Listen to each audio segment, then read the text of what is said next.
ভালোবাসার সকল রকমের ভিডিও পেতে আমাদের চ্যানেলটি সাবস্ক্রাইব করুন। সবার আগে ভিডিও পেতে বেল বাটনে ক্লিক করুন। আসবো ফিরে আবারও পর্ব 11 সুরভি আক্তার। ঠক করে বেড সাইড টেবিলের ওপর চায়ের কাপটা রাখলো ইকরা। চোখা খেয়ে ঝংকার উঠল খাঁচে। উক্ত ঝংকারে চমকায় আবিদ। আলতো করে চোখ খিচে নড়ে চড়ে বসে। পিটপিট করে চোখ খুলে সেকেন্ড কয়েক বাদ। ইকরার ভাবসাব বোঝা মুশকিল। চটে আছে কাল থেকে। বেশি রাত হয়ে গেছিল বিধায় আবিদের সাথে কথা বলেনি আর। এখন সকাল 8টা। উঠতে উঠতে লেট হয়ে গেছে। অফিসে ছুটি আছে বেশ কিছুদিন। দৈনিক রুটিনে এখন থেকে অতপ্রোতভাবে জড়িয়ে গেছে আবিদ। এই লোকের জন্য এক কাপ চা করে নিয়ে আসলো সবে। কাপটা রেখেই লেগে পড়লো বিছানা গোছাতে। মুখভঙ্গিমা নীরের, তাকাচ্ছে না। আবিদর এহেন ভাবসাব দেখে গলা ভিজিয়ে মোলায়েম কণ্ঠে ডাকলো, ইকরা। কি হয়েছে? চটচটে স্বর রমণীর। মিনমিনে করলো আবিদ। না মানে, চাটা খুব সুন্দর হয়েছে।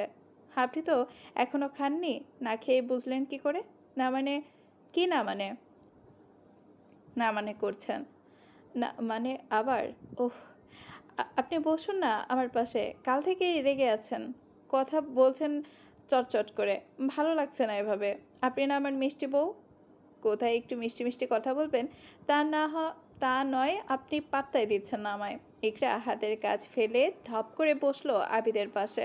ভরা কণ্ঠে বলল, মিষ্টি মিষ্টি কথা বলতে শুনতে চান? তো তেতো কাজ করেন কেন? এবার যা যা প্রশ্ন করবো ঠিকঠাক উত্তর দেবেন, নয়তো ভালো হবে না বলে রাখলাম। আচ্ছা বলুন ম্যাডাম, কি কি জানার আছে আপনার? সব বলবো আমি। আদ্র স্যার হঠাৎ করে এভাবে শিশিরকে বিয়ে করলো কেন? বিয়ে করার কোনো কারণ ছিল না। কারণ ছিল। কি কারণ? যে কারণে আমি আপনাকে বিয়ে করেছি। আদ্র শিশিরকে পছন্দ করত। ট্রুলি বলতে গেলে ও ভালোবাসতো শিশিরকে। হোয়াট? ইকরার চমকিত স্বর, বিস্ময়ে মুখ ফাঁক। আবির ধীরে ওর এক হাত টেনে নিয়ে নিচের দিকে শান্ত কণ্ঠে বলে, আর সবচেয়ে বড় কথা, আদ্রকে আমি চিনতাম না।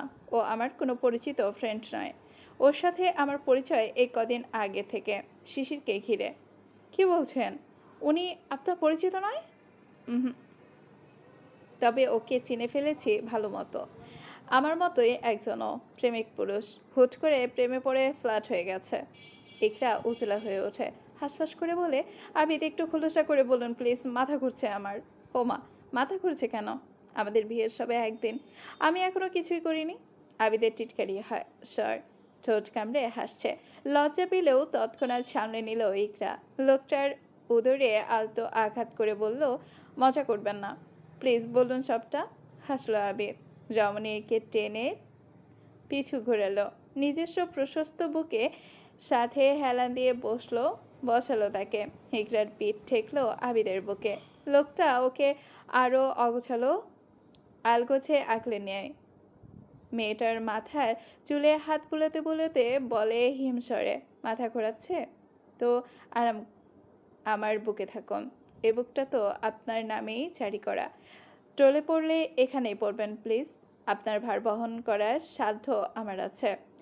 ইকরা মাথা কাত করে মুচকে হাসে। প্রসঙ্গ ফিরে বলতে আরম্ভ করে আবির, শুনুন তবে, আমার ভাই আয়ান ভালো ছেলে নয়। আমি কখনো চাইনি শিশিরের ওর সাথে বিয়েটা হোক। শিশিরকে বুঝিয়েছিলাম আমি, কিন্তু ও বুঝতে চায়নি। ও চেয়েছিল আপনার সাথে যেন আমার বিয়েটা হয়। তাই মায়ের দেওয়া শর্ত অনুযায়ী ও এই বিয়েতে বিনা বাক্যে রাজি হয়ে গেছিল। আমি আয়ানের বিষয়ে আপনাকে সব কিছু বলতে চেয়েছিলাম, কিন্তু সাহস পাইনি কখনো।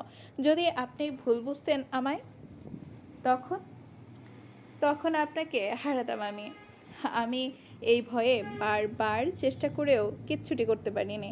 সেদিন ভয় কাটলো, সবটা আপনাকে বলার সিদ্ধান্ত নিলাম। সেদিন আদ্র সাথে আমার দেখা, অনেক কিছু জানলাম সেদিন। শিশিরকে ও কখনো আলাদা চোখে দেখেনি, তবুও কবে ফেসে গেছে ও নিজেও জানে না। ইনফ্যাক্ট আদ্র নিজে আয়নের সব খুঁটিনাটি খোঁজ নিয়েছিল, শিশিরকে বুঝিয়েছিল সবটা। কিন্তু আপনার বোন বড্ড একরোখা।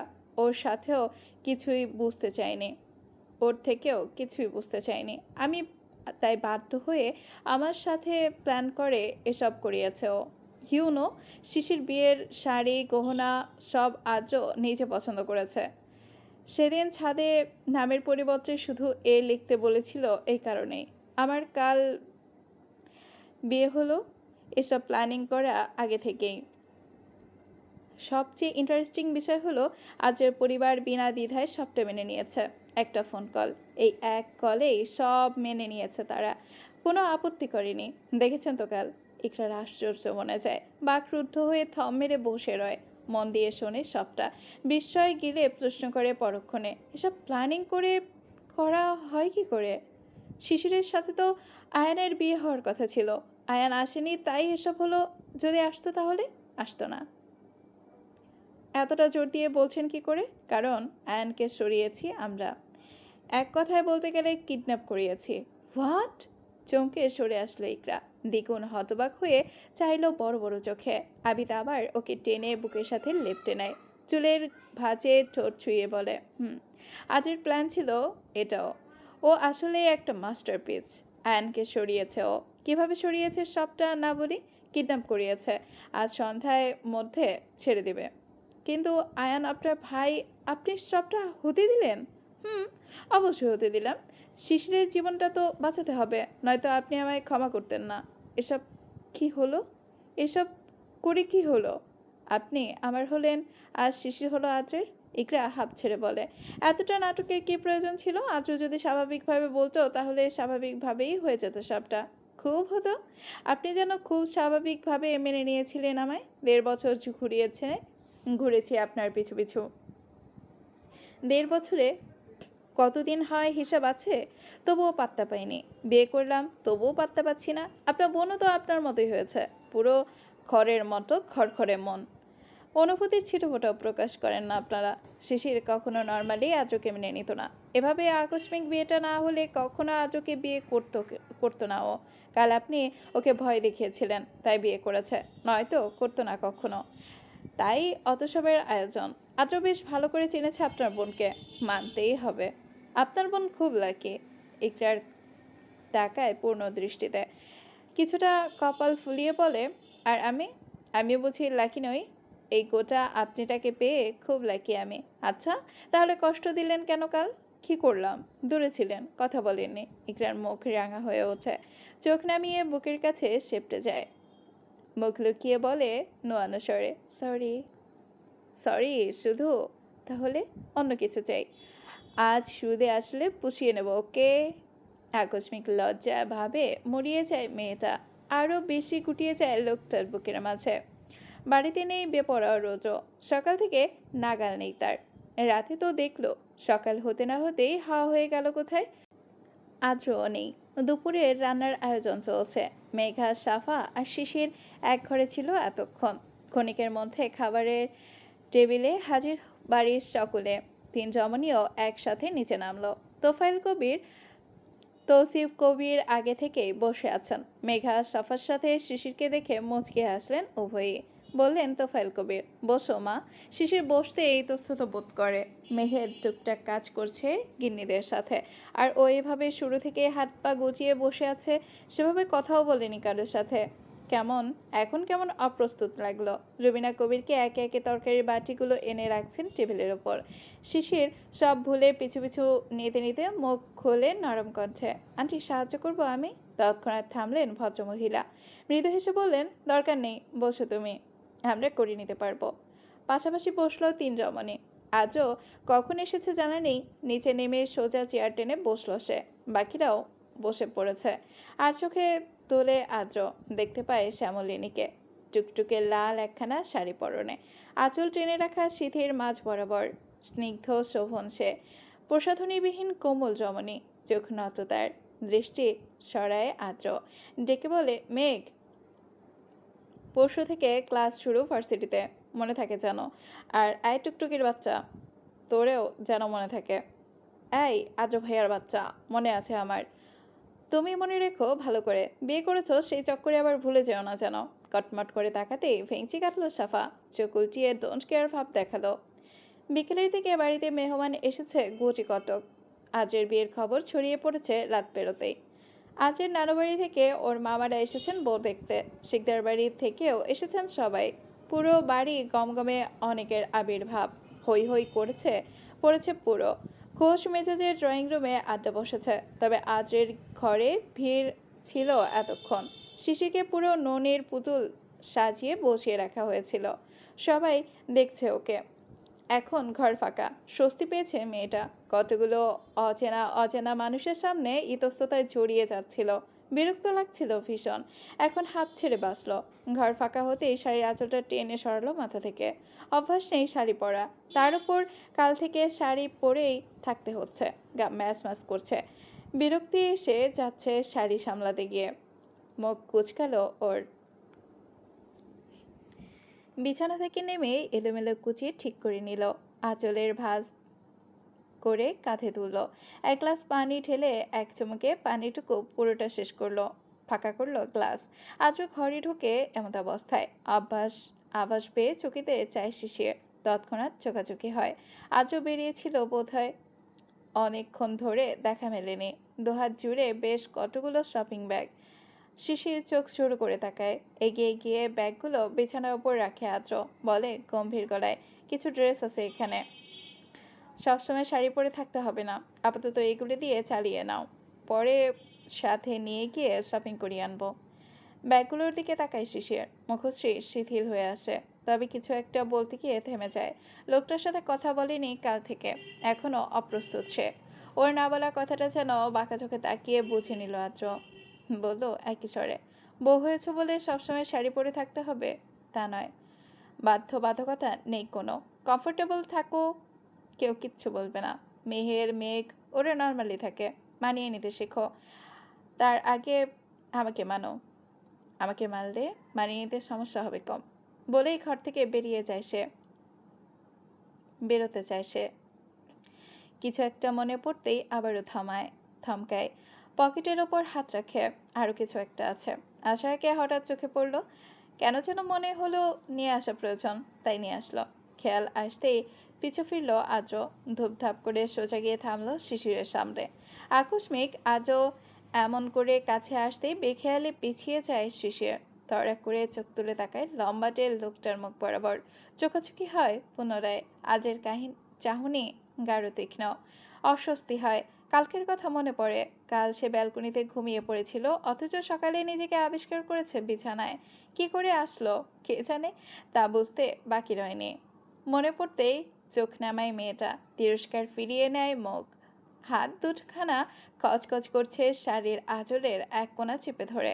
আজও হাত বাড়িয়ে ও ডান হাত টেনে ধরলো নিজের দিকে। আকস্মিক স্পর্শে ছলকায় রমণী। সজ্ঞানে প্রথম ছোঁয়া পেল। ভরকে তাকালো দৃষ্টি বৃহত্ত করে। বলল তাৎক্ষণিক, কি করছেন? আদ্র উত্তর করে না। ওর হাতের মুঠোয় গুজে দেয় কাগজের মতো কিছু একটা। আপন হাত পানে চোখ নামাই রমণী। লোকটা ছেড়ে দেয় ওর হাত। কাগজের গোটানো ঠোঙ্গা ধরিয়ে দিয়েছে একটা। শিশির কপাল কুচকালো। ঠাউর করলো, খুলে দেখলো ভেতরে বাদাম ভাজা। বিস্মিত হলো সে। মুখ ফাঁক করে চোখ তুলে বলল, বাদাম? পছন্দ তোমার? আপনি জানলেন কি করে? জিজ্ঞেস করেছি। একটু আধটু, তাই নিয়ে এসেছি। রাস্তায় দেখলাম, ভাবলাম তোমার জন্য নিয়ে আসলে মন্দ হয় না, খেও। কথাটা শেষ করে ঠোঁট তুলে মুচকে হাসলো আদ্র। অচপার পিছু করে সেভাবেই ধূপধাপ পা ফেলে বেরিয়ে আসলো রুম থেকে। শিশির আহাম্মক মনে রয়। লোকটাকে ঠিক বুঝে উঠতে পারে না। এমন কোনো করছে এই লোক? বিয়েটাই বা কেন করলেন? এখনো জানা বাকি আছে। কাল রাতে হেয়ালি করেছেন উনি। তবে হেয়ালিপনায় গা ভাসালে চলবে না। সবটা জেনে ছাড়বে শিশির। বাদামের ঠোঙ্গাটা মুঠোয় পিষে শক্ত করলো মুখ সে। তবে সমানভাবে শক্ত করতে পারল না নিজেকে। কেন যেন মন শক্ত হলো না। অতিথিরা যারা এসেছিলেন চলে যাবেন তারা। ডিনার শেষে বেরিয়ে পড়বেন। সন্ধ্যা 7টা বাজে। এখনই খেতে বসছেন সকলে। একদলের খাওয়া শেষ, বাকিরা বসেছেন। রুবিনা কবির, শাহিনা কবির ব্যস্ত পরিবেশনে। শিকদার বাড়ি থেকে সবার সাথে সাথে এভাও এসেছে তার স্বামীও। তাদের সম্পর্কে টানাপোড়েন হয় হাজারবার। বারবার ডিভোর্সের কাঠগড়ায় দাঁড়ায় ওরা, তবে একবার ও সম্পর্কটা ভাঙেনি। এখানেই কর্মিল, আবার এখানেই ঠিকঠাক হয়ে যায় সব। কারণটা মূলত জাবির। ছেলেটার কথা ভেবে এভারা সব বেলাল্লাপনা মেনে নেয় ওর স্বামী, মেনে নেয় সব কিছু। তবে ইভা ওর শ্বশুর বাড়িতে থাকে না, ঝগড়া হয় প্রত্যেক দিন। তবে আজ ইভা নিজে ওর স্বামীকে ডেকেছে। এ বাড়িতে আসার কথা শুনে আগ বাড়িয়ে ডেকে এনেছে মাহবুবকে। লোকটাও এসে গেছে সব ভুলে। ইভার চাল মেঘাকে জ্বালানো। সে কি একা একাই জ্বলবে নাকি? মেঘা রোজকে একসাথে দেখে দেখে মাথায় আগুন ধরেছে। এখন সে দেখতে এসেছে রৌদ্রের প্রতিক্রিয়া। রৌদ্র তো ওকে বিয়ে করতে চেয়েছিল। মাহবুবের সাথে ওকে সহ্য করতে পারবে না নিশ্চয়ই। যেভাবে ইভা ফুঁসছে সেভাবেই রৌদ্রও ফুঁসবে। কিন্তু সেই বেপরোয়া ছেলে নেই বাড়িতে, কাল থেকেই নেই। মেঘা, সারা, সাফা আর শিশির তিন চারটে বসে আছে একপাশে। ওরা চারটে বসে আছে একপাশে, মিনমিন করে টুকটাক গল্প করছে মেঘার কোলে রামিসা। এর মধ্যেই পুরো 19 ঘন্টা বাদ বাড়ি ফিরল সৌচ। টালমাটাল হয়ে ভেতরে ঢুকল সে। এত সব মানুষকে দেখে বিব্রত হয়ে মুখ কুচকে ফেলল। মাথা ঝাঁকালো দুদিকে। আসার আগে দু প্যাক মেরেছে মেরেছে মাথায়, চড়েছে মাথায়। বেশি খেলে নেশা হয় না, উল্টো কম খেলে মাথা ধরে যায়, ঘোলাটে হয়ে আসে দু চোখ। রোজও আধো ঝাপসা চোখে সবাইকে পরখ করলো। সিঁড়িতে ওঠার মতো শক্তি পেল না। ধপ করে বসলো সোফায়, অতঃপর সেখানেই শুয়ে পড়লো লম্বাটে হয়ে। রুবিনা কবির ছেলেকে দেখে রেগে মেগে আসেন এগিয়ে, ঝাঁজ দেখিয়ে ধমকান। এতক্ষণ আসার সময় হলো তোর? কোথায় ছিলে কাল থেকে আজ অবধি? কথাটা কানে বাজে রোজের। কাঞ্চুলকে বলে, ও মম, চেঁচিও না তো, এক গ্লাস পানি দাও। পারবো না দিতে। নিয়ে খা। তোদের মতো জ্বালাতন আর সহ্য তোদের এত জ্বালাতন আর সহ্য হচ্ছে না আমার। দেখবি একদিন এই বাড়ি থেকে বেরিয়ে যাব আমি। ঝাই ঝাই করে আবারও আগের জায়গায় এসে দাঁড়ালেন তিনি। রোজও শুয়ে থেকে চোখ তাক করে মেঘার দিকে চেঁচিয়ে বলে, ও সুইট হার্ট, এক গ্লাস পানি দে না। মেঘার মুখ ঝামচায়। কথাটা মেঘার উদ্দেশ্যে। এটা বোঝা মাত্রই ভ্রু গোটালো শিশিরের। মেঘা আর রোজের সম্পর্কটা তার জানা নেই। সে কেবলই জানে মেঘা এই বাড়ির মেয়ে। মুহূর্ত কয়েক বাদ রোজের দিকে এক গ্লাস পানি বাড়িয়ে দেয় কেউ। বলে, রোজ ভাইয়া, এই যে পানি। না তাকিয়ে উঠে বসলো রোজ। খুশি হয়ে গ্লাস হাতে নিল, চুমুক বসিয়ে এক ঢোক মুখে নিল। গেলার আগে দৃষ্টি পড়ল পায়ের দিকে। চট করে তাকালো মুখের দিকে। অমনি দাঁত কেলিয়ে হাসলো ইভা। মুখে পানি ঢুকে আর ঘেলা হলো না রোজের। পিক করে ছিটকে বের করে দিল। মুখের এটো পানিটুকু গিয়ে পড়লো ইভার উপর। হাত এতে মুখ ছিটকে এসে রোজ তেতে ওঠে। এই না, কিন্তু সাহস কি করে হলো আমাকে পানি দেওয়ার? ইভা মুখ ঝামটায়, গা ঝেড়ে বলে, আমার হাজবেন্ডের জন্য জুস বানাতে গেছিলাম, তুমি পানি চাইলে তাই তোমাকেও এনে দিলাম। কেউ তো পাত্তাই দিচ্ছিল না তোমায়। বলতে বলতেই মাহবুবের পাশে গিয়ে বসলো ইভা। রোজও মুখ ছিটকায়। মাহবুবকে তীক্ষ্ণ চোখে পরখ করে। লোকটাকে চেনে সে, তবে দেখলো অনেক বছর পর। বেশ পরিবর্তন এসেছে মাহবুবের মাঝে। বয়স প্রায় 40। অনেকটা টাক পড়েছে মাথায়, চুল পাতলা। নিশ্চয়ই এই নাগিনের জ্বালাতনে সব চুল উঠে গেছে। রোজও ফিক করে হেসে ওঠে। চোখ টিপে ঠোঁট বাঁকিয়ে বলে ওঠে ব্যঙ্গ করে, কিরে নাগিন, তোর জামাই তো দেখি টাকা কামাইতে কামাইতে টাকলা হয়ে গেছে। চুল কই টাকে? বলেই হো করে হেসে ওঠে। চোখ মুখ খিচে ফেললো ইভা। কেবলই রুদ্রের হাসি শোনা যায়। কারোর কোনো ভাবাবেগ না দেখে আপনা আপনি চুপসে গিয়ে হাসি থামায় সে। আর এদিকে পাঠিকিরা হাসতে হাসতে শেষ। যাই হোক, এক ঝটকায় উঠে দাঁড়িয়ে প্রস্থান করে মেঘা। দবাদব পা ফেলে সিঁড়ি ডিঙিয়ে ওঠে। সেকেন্ডের মাথায় ওর পিছু নেয় রোজ। পায়ে পা মিলিয়ে হাসকি টোন ডেকে বলে, ওয়াইফি। থামে না সে, ডেকেই থামে না। মেয়েটার গোছানো চুলের কাঁটাটা এক টানে খুলে নেয় অভ্যাসবশত। বিরক্ত হয় মেঘা। সিঁড়ি পেরিয়ে ঘরে ঢোকে রোজও পিছু পিছু। মেঘা ওকে পিছু ছাড়াতে চুপচাপ বারান্দায় গিয়ে থামলো। সেখানেও পিছু ছাড়ল না লোকটা। দাঁড়ালো রমণীর কাজ ঘেঁষে। রেলিংয়ে হেলান দিয়ে ডাকলো আবার, রোজময়ী। মেয়েটার চোখ সরিয়ে নেয়। এই প্রথম বাংলা ওই সম্বোধনে ডাক শুনল। অভিমানে গাল ফুলে সে। ও বউ। রাগ করেছিস? রাগলে তোকে হেব্বি লাগে সুইটহার্ট। খাতির জমাতে আসবেন না, চলে যান। কোথায় যাব তোকে ছেড়ে? যেখানে ছিলেন সেখানে। এক ফোন কলেই দুরাত যার টানে যার কাছে ছুটে গিয়েছিলেন সেখানে যান। তুই ছাড়া আমার আর কোনো টান নেই জান পাখি, কারোর প্রতি টান নেই। মিথ্যা। সত্যি, তোর কসম। চাইছেন মরে যাই? চাইছি বেঁচে থাক, আমার হয়ে বেঁচে থাক। মনে মনে ফেংচি কাটলো মেঘা, আরো বেশি মুখ ফিরিয়ে নিল, নাক টেনে বলল, থাকবো না আপনার হয়ে। যার মনে অন্য কেউ, তার হয়ে থাকার স্বাদ নেই আমার। যে মনে অন্য কারো চিন্তা বিচরণ, আমার সেই মনের প্রয়োজন নেই। ধরনী খুঁজে দেখো, ধরনী খুঁজে দেখো, আমি ব্যতীত সেই মনের অধিকারী অন্য অন্য কাউকে খুঁজে পাস কিনা, আমিও দেখি। মেঘা পৃষ্ঠে আর কিছুই বলল না। রোজও আর একটু কাছে আসে, রমণীর খোলামেলা এক গোছা কুণ্ডল টেনে নাকের ডগায় চেপে ধরে। দীর্ঘ ঘ্রাণ টেনে চুমু আঁকে আকলা চুলে, বলে, ও সুইটহার্ট, কি হয়েছে? কোথায় ছিলেন দুরাত? কে ফোন করেছিল সেদিন? সত্যি বলবেন, মিথ্যে বললে জানে মেরে ফেলবো একদম। রোজও হাসে নিঃশব্দে, হিমশীতল কণ্ঠে প্রত্যুত্তর করে সোজাসুজি। রোহনদের অ্যাপার্টমেন্টে ছিলাম। শফিকের অ্যাক্সিডেন্ট হয়েছে 2 দিন আগে, হসপিটালাইজডও। প্রথম দিন ওখানেই গেছি, সেখান থেকে ফোন এসেছিল সেদিন। আর কাল এমনি এমনি বাড়ি ছিলাম না। বাড়িতে থাকলে তোকে লাগতো, তোকে ছাড়া থাকতে পারতাম না, তাই থাকিনি। আর কিছু? মেঘা ফিরে তাকায়, ছলছলে পানি 2 চোখে, আখি কোথর ভরাট, ঠোঁট কাঁপছে, কেমন কেঁপে কেঁপে শুধালো অবান্তর এক প্রশ্ন, এভাবেকে ভালোবাসেন আপনি? রোজের মুখ কুঁচকে আসে সহসা,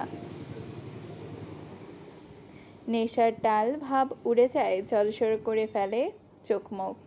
খাদে নামানো নরম কণ্ঠ চড়ে যায়, হোয়াট দ্য ফাক, কী সব বলছিস? ঠিক বলছি আমি।